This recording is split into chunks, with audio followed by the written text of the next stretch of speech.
Bismillahirrahmanirrahim.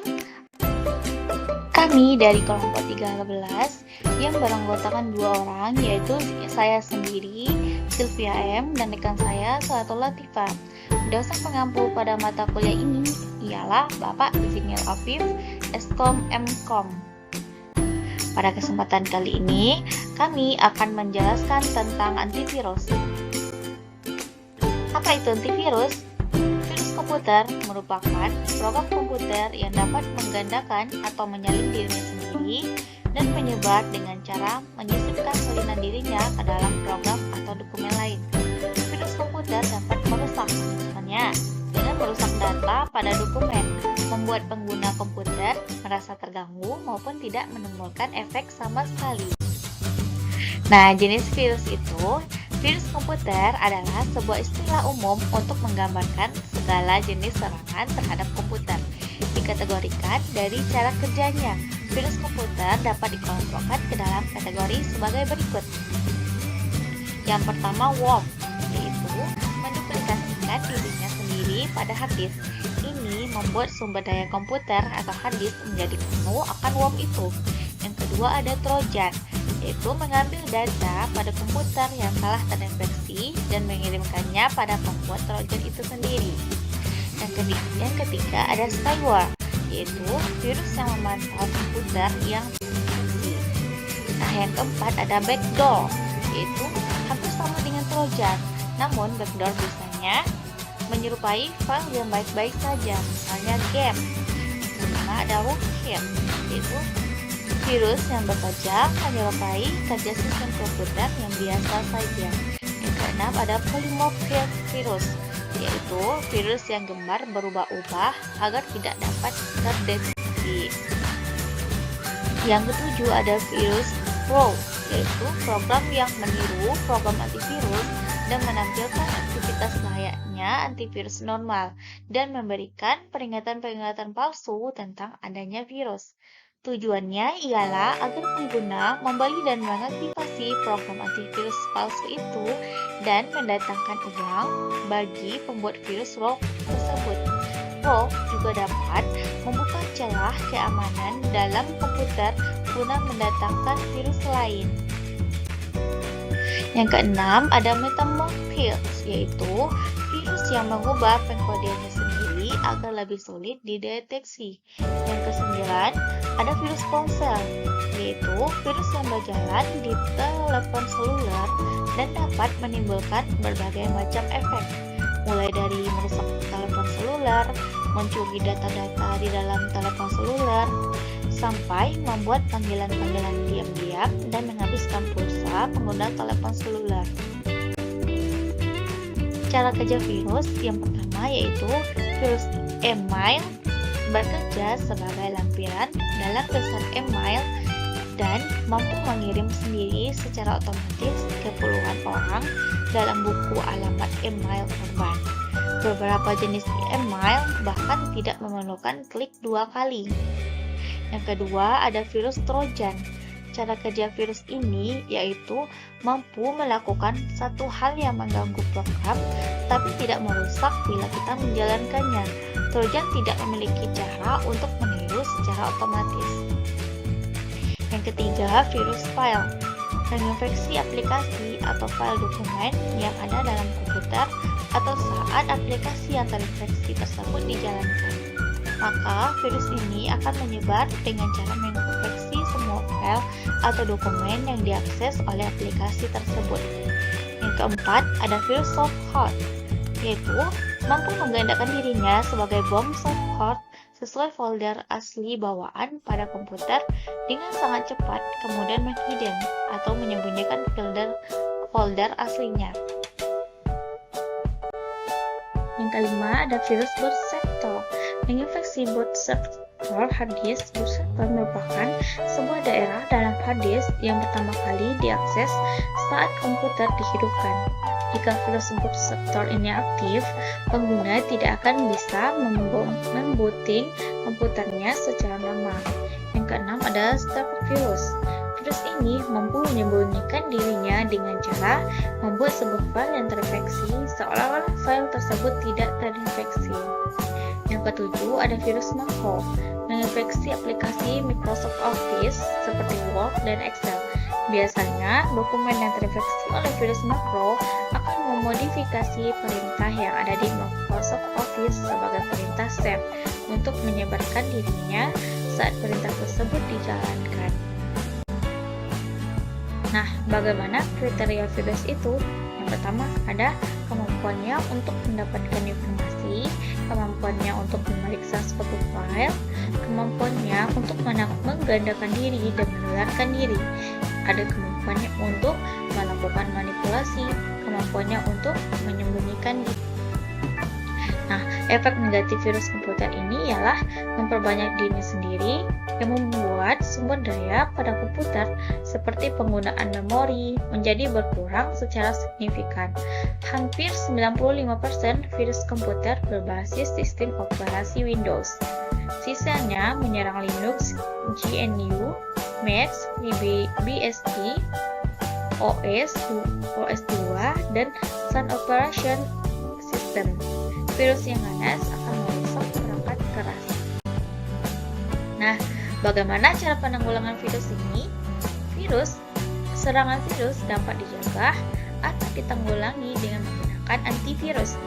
Jenis perangkat lunak ini dapat juga mendeteksi dan menghapus virus komputer, disebut juga dengan virus protection software. Virus komputer ini dapat dihapus dengan basis data atau database signature based detection, heuristik atau peringkat dari program itu sendiri. Umumnya, perangkat lunak ini berjalan di latar belakang background dan melakukan pemindaian terhadap semua berkas yang diakses, dibuka, dimodifikasi, atau diketikkan di simpan. Perkembangan antivirus pada generasi pertama, antivirus pada generasi pertama ini hanya bertindak seperti scanner sederhana. Antivirus men-scan program untuk menemukan penanda atau signature virus. Walaupun virus mungkin berisi karakter-karakter varian, tapi secara esensi mempunyai struktur dan pola bit yang sama di semua kopiannya. Teknis ini terbatas untuk mendeteksi virus-virus yang telah dikenal. Tipe lain antivirus generasi pertama ialah mengelola rekaman panjang program dan memeriksa perubahan panjang program. Kelemahan dari antivirus generasi pertama ini ialah ia hanya mampu mendeteksi virus yang polanya telah dikenali oleh antivirus. Untuk virus yang polanya belum dikenali, maka proses scanning akan melewatkan virus ini. Nah, pada generasi kedua, ini sudah lebih baik dan lebih berkembang dari generasi sebelumnya. Generasi ini disebut scanner yang pintar atau heuristic scanner. Antivirus men-scan tidak bergantung pada penanda spesifik. Antivirus menggunakan aturan-aturan pintar atau heuristic rules untuk mencari kemungkinan infeksi virus. Teknik yang dipakai misalnya mencari fragmen-fragmen kode yang sering merupakan bagian virus. Contohnya, antivirus mencari awal loop enkripsi yang digunakan polymorphic virus untuk menemukan kunci enkripsi. Begitu kunci ditemukan, antivirus dapat mendeteksi virus untuk identifikasi dan kemudian menghilangkan infeksi virus. Pada generasi ketiga ini menggunakan metode jebakan-jebakan aktivitas atau activity trap. Program antivirus merupakan program yang menetap di memori resident program namanya. Program ini mengidentifikasi virus melalui aksi-aksinya, bukan dari struktur program yang diidentifikasi. Dengan antivirus semacam ini, tak perlu mengembangkan penanda-penanda dan aturan-aturan pintar untuk beragam virus yang sangat banyak. Dengan cara ini, yang diperlukan adalah mengidentifikasi kumpulan instruksi yang berjumlah sedikit yang mengidentifikasi adanya usaha infeksi. Kalau muncul kejadian ini, program antivirus segera mengintervensi. Nah, pada generasi keempat, yaitu generasi antivirus saat ini, antivirus ini menggunakan proteksi penuh atau full feature protection. Antivirus generasi ini menggunakan beragam teknik antivirus secara bersamaan. Teknik-teknik ini meliputi scanning dan jebakan-jebakan aktivitas. Antivirus juga mempunyai senarai kapabilitas pengaksesan yang membatasi kemampuan virus memasuki sistem dan membatasi kemampuan virus memodifikasi file untuk menginfeksi file. Nah, fungsi antivirus itu sendiri ialah memberikan perlindungan dan keamanan pada data komputer dari serangan virus, sehingga pengguna komputer tersebut akan merasa aman dan nyaman dalam menyimpan data mereka. Virus komputer biasanya menyebar melalui media penyimpanan seperti flash disk dan perangkat lain. Selain itu, bisa juga masuk pada saat kita browsing atau mengakses internet. Untuk itu, pengguna harus lebih sering melakukan update pada antivirus. Rasa dan jenis antivirus. Yang pertama, antivirus berdasarkan penggunanya dibagi menjadi dua, yaitu pengguna rumah atau home user dan pengguna jaringan atau perusahaan network corporate user. Yang kedua, untuk versi jaringan. Antivirus dapat melakukan pemindaian dari komputer-komputer klien dan jaringan drive. Selain itu, proses pembaruan komputer klien dapat dalam jaringan tidak harus langsung dari internet. Yang ketiga, ada komputer klien dapat melakukan pembaruan langsung dari server jaringan. Antivirus berdasarkan cara memperolehnya terbagi menjadi antivirus gratis atau free antivirus. Antivirus yang diperoleh secara gratis.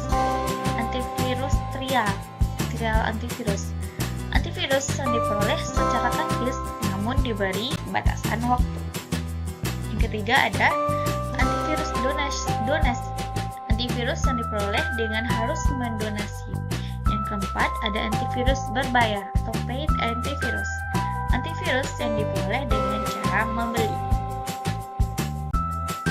Nah, tips pengguna antivirus. Yang pertama, selalu update antivirus secara berskala. Yang kedua, perbaiki cara Anda dalam menggunakan personal komputer atau laptop. Jangan terlalu banyak menginstal antivirus di komputer. Hilangkan konfirmasi dari antivirus yang berlebihan. Atur jadwal update antivirus. Atur jadwal scan saat komputer tidak sedang dipakai. Gunakan antivirus lisensi Pro atau freeware.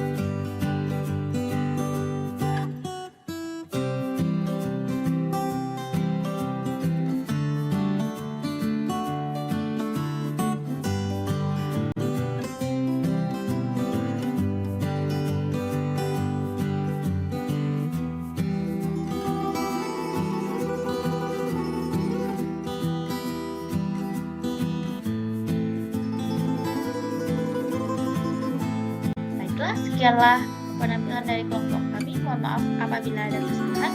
Wabillahi taufiq wal hidayah. Assalamualaikum warahmatullahi wabarakatuh.